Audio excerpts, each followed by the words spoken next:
Researchers believe about a quarter of our day, 28%, is lost to this, and we're not even aware of it. It costs you time, it makes you dumb, and you're just less effective. It makes me a little bit sad. Top leaders, meaningful conversation, actionable advice, bulldoze complacency, ignite inspiration, create impact. Produced by Southwestern family of companies. This is the Action Catalyst. Are you interested in advertising with the Action Catalyst? Our listeners could be hearing about your brand right here, right now. For details, shoot us an email at info@theactioncatalyst.com.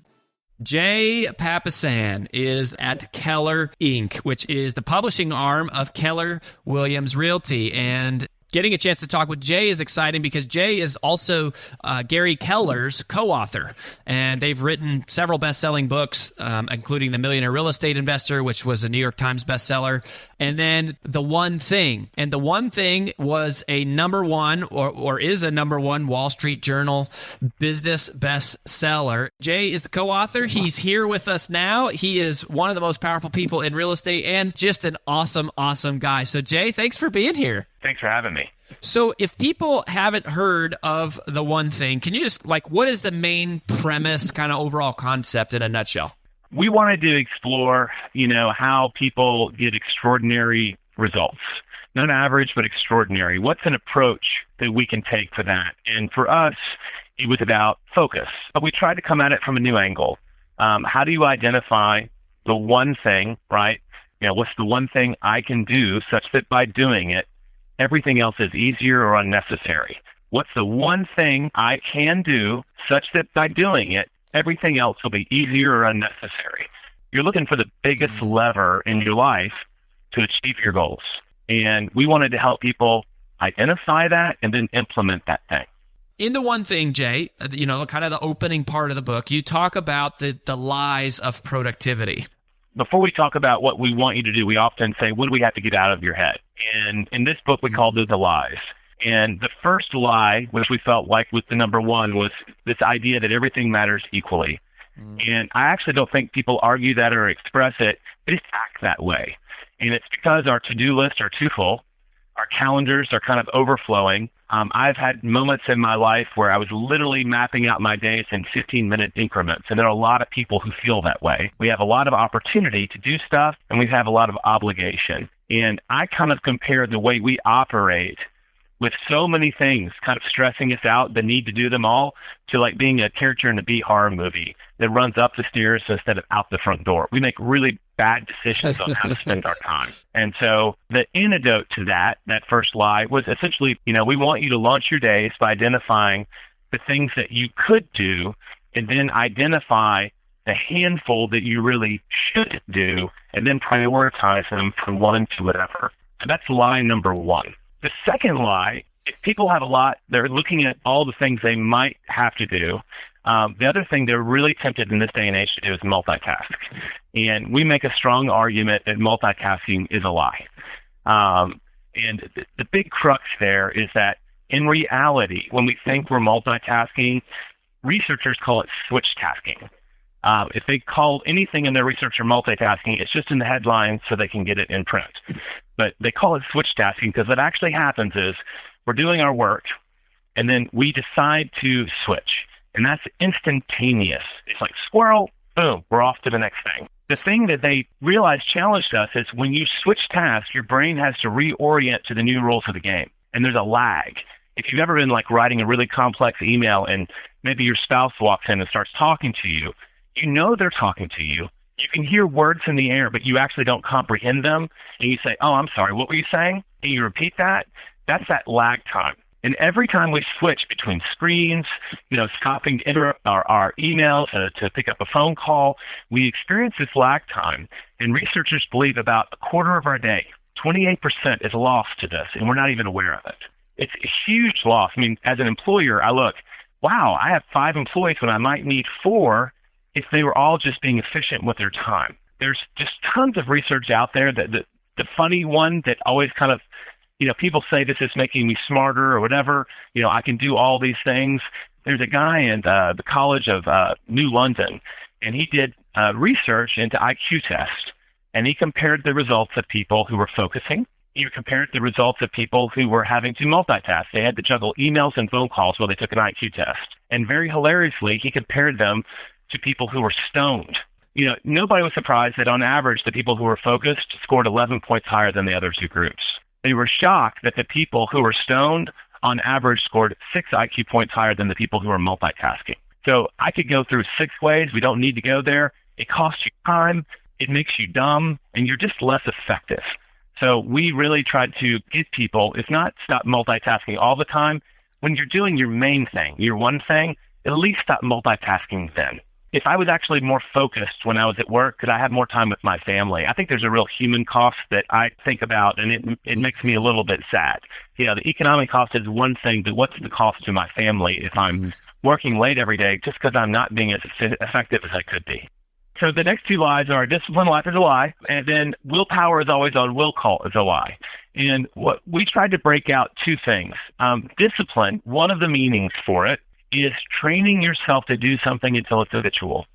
When I was giving my one thing talk in Nashville, a guy showed up an hour and 15 minutes early. And I went up to him and I said, "Oh, wow, you won the early bird award. Are you with the team?" And he goes, "Nope, I'm just here. I'm always early. It's a habit." And I was like, I hear that habit word, and I'm like, tell me more. And it turns out that he had been a Green Beret. He'd been out of the service for almost 2 decades, but he'd been in it for, 15 years.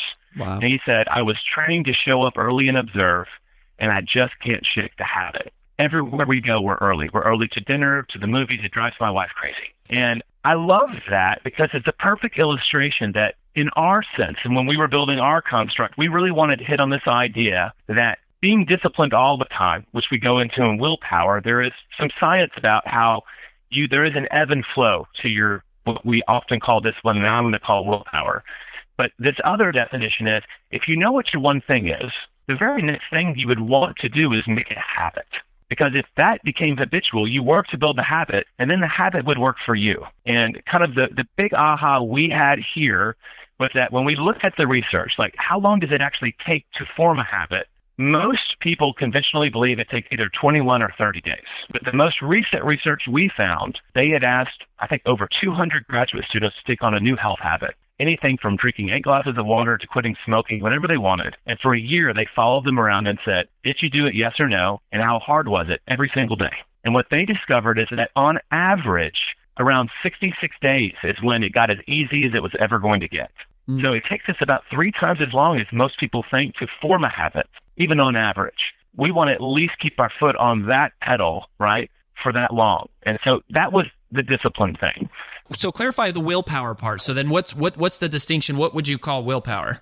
So we dove into the science of, how we say yes to what we need to do and how we say no to everything else. But the researchers, the scientists, right, the guys in the lab coats, were calling it willpower. And they defined that as the power to say yes to what you need to do. If I'm on a diet, that means, carrot sticks and hummus, and no to everything else. So no nachos for me. And both of those, they measure it, literally take energy out of your system. And kind of shockingly, your brain is 1/50th of your body mass, and it takes up 1/5 of all of the energy you consume. It's the hungriest organ in your body after the liver. And so literally, if you make a decision, I am wearing black shoes today and a black tie, that little tiny decision, they can measure that glucose in your bloodstream will drop. But there's things that require a lot more power. Like, I'm going to focus on this task. I'm not going to go play on Twitter. I'm going to focus on my work. I'm not going to go hang out by the coffee machine.